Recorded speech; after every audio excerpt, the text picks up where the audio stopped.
Hi guys! Good morning! For today's video, i-check natin yung ating CVT para makita natin kung gaano na siya kadumi. Saka yung air filter na din, i-check na din natin. Baka madumi na ba kung ano. Kasi ano siya gumaganon. Kaya, ayun guys.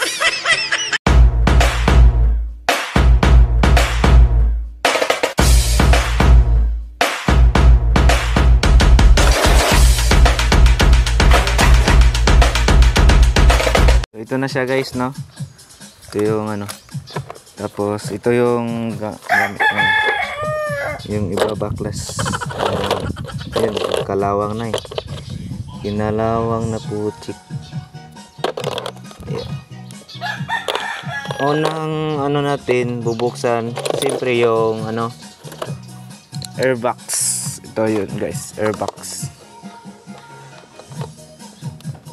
Yun.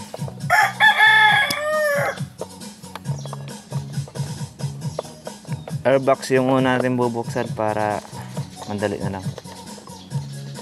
Saka check natin yung air filter nya, air filter. Tapos ito.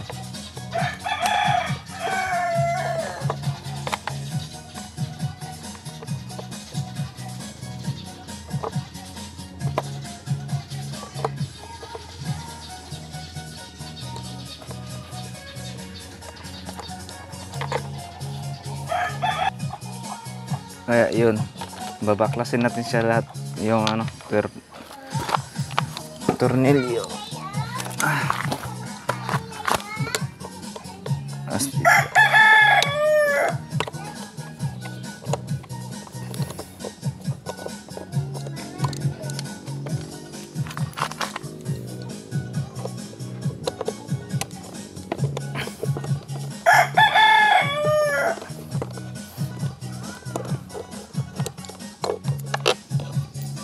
Tapos dito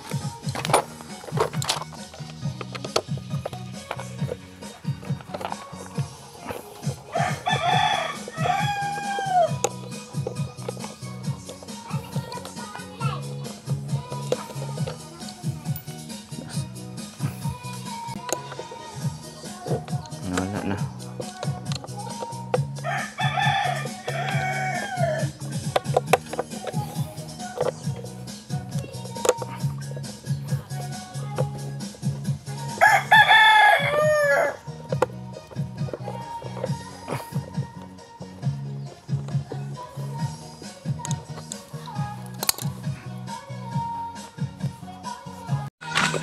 So ito na siya guys, tapos natin siya nabaklas yung ito air filter, kaya ano natin.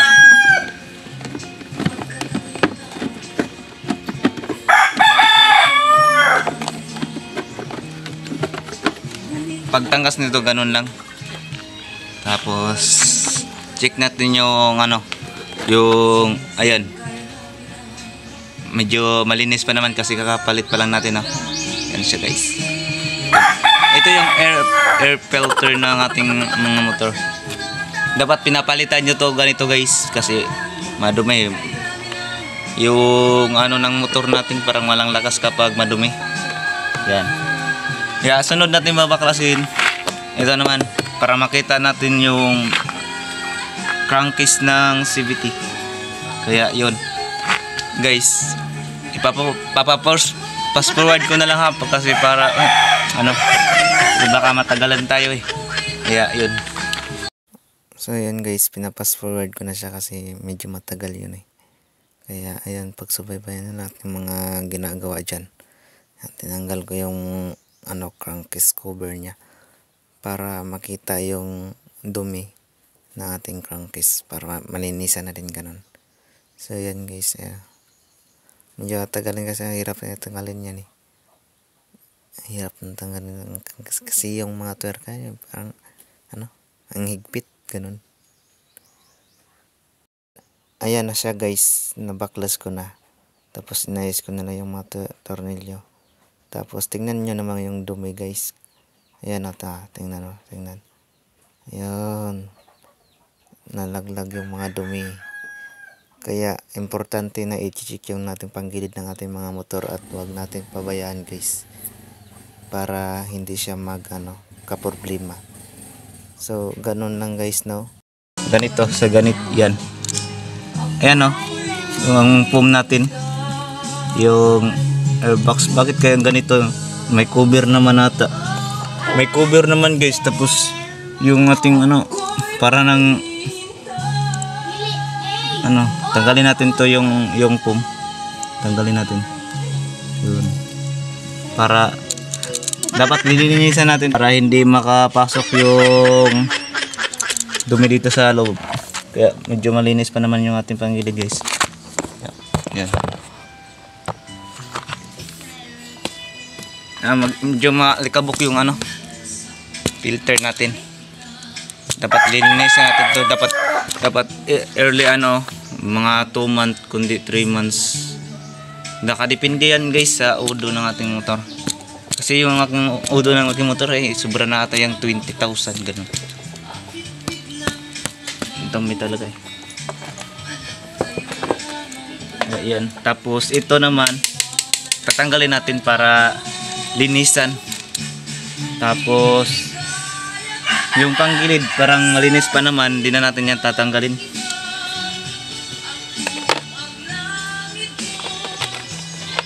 Kaya naman natin kaya guys, fast forward na lang natin tong pagtanggalin to para hindi tayo matag. So yun guys, pinapast forward ko na kasi mahaba na yung video Tagal ko kasi nakabaklas dyan kasi maraming tuwerka na babaklasin. Ayan siya. Ayan. Kaya pinapast forward ko na. Ayan. Tapos tinanggal ko yung mga tuwerka dyan. Tapos yan lang.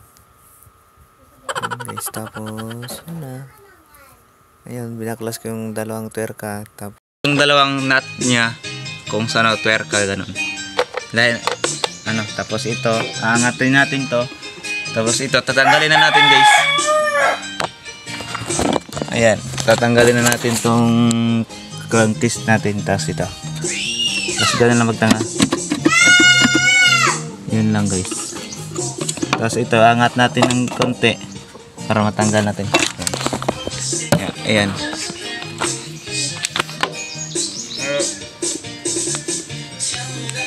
Yun na. Ayan guys, tingnan nyo naman kung gaano kadumi yan pag hindi natin i-check yung ating mga ganito. Ang dumi. Kakapalinis pa lang nito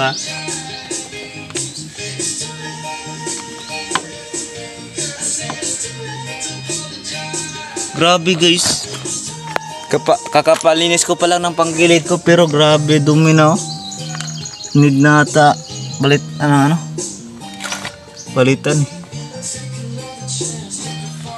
So yan guys, try natin pandarin yung ating motor para makita natin kung anong difference niya na ba't parang nagdadrag guys.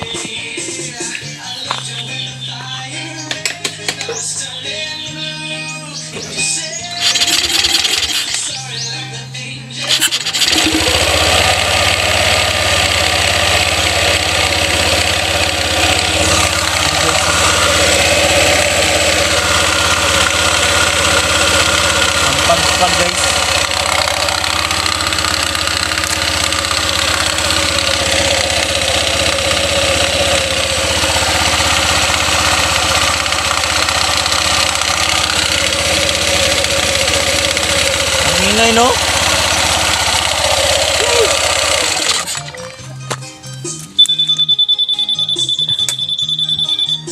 Grabe. Ganun pala yun. Normal lang ba yun guys? Tanong ko lang po. Normal ba yun sa motor? Yung parang nagitig na yun Iba na yun.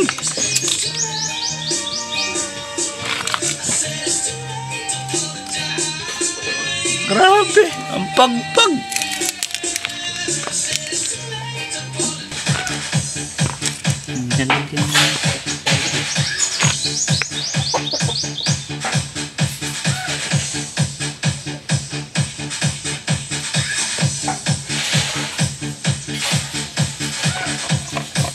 Kaya bulo.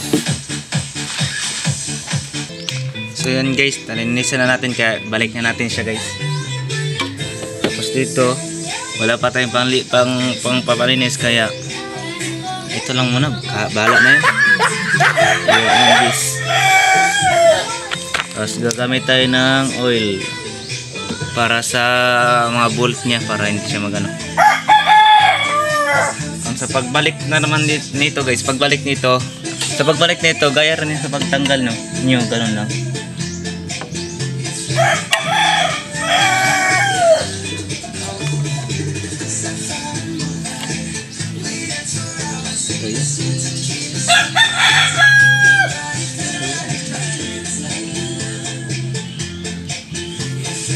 Balik na natin guys. So yun guys, pinapass forward ko na kasi mahaba na yung yung pagbalik ko dyan. Kaya papass forward ko na. Diba yan. Yung pagbaklas natin kanina, yun din pagbalik. Yan guys. Binabalik ko na yung tornilyo dyan. Tapos, ayan na. Tapos nilalagyan ko siya ng oil para hindi siya kalawangin yung nut. Yung nut. Tornilyo ganun. Medyo matagal kasi yung natin pag video kaya fast forward na natin. Yan na yan. Okay na yan guys. Tapos balik na natin yung yung filter ng ang gilid.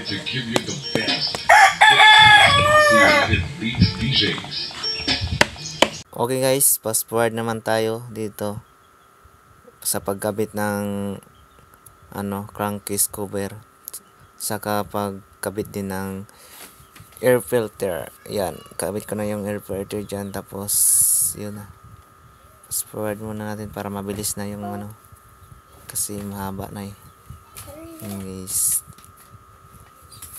So yun guys, tapos na tayo kaya yun na, tapos dito na nagtatapos guys, kaya pa-like and share.